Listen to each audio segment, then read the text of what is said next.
No.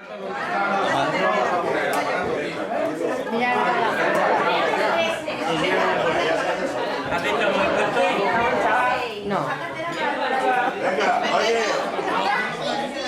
Te viene en ningún sitio y me tira de todos lados. Se queda ahí en el cielo.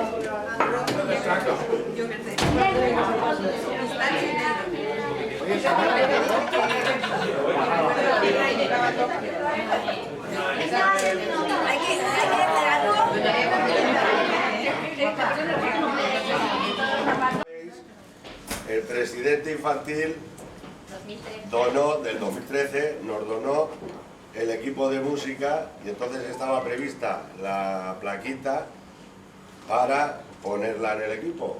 Entonces, ahora que está aquí, le decimos que la ponga, ¿vale? Y agradecerte, muchas gracias de toda la comisión fallera, de la donación que habéis hecho.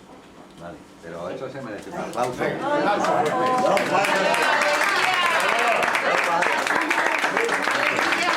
José, que no se puede trabajar con la copa en la mano.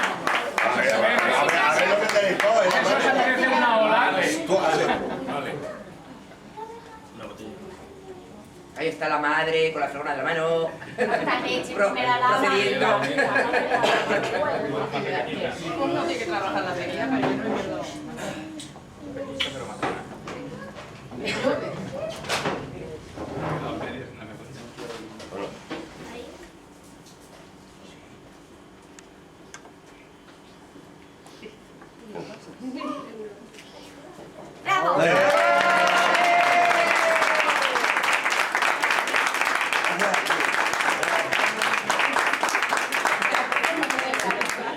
Señor presidente, haga un brindis.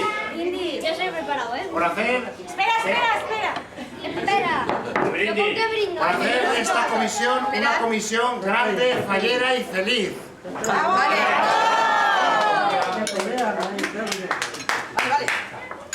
¿Quién más quiere por ahí? Bueno, No, brinda primero y luego él.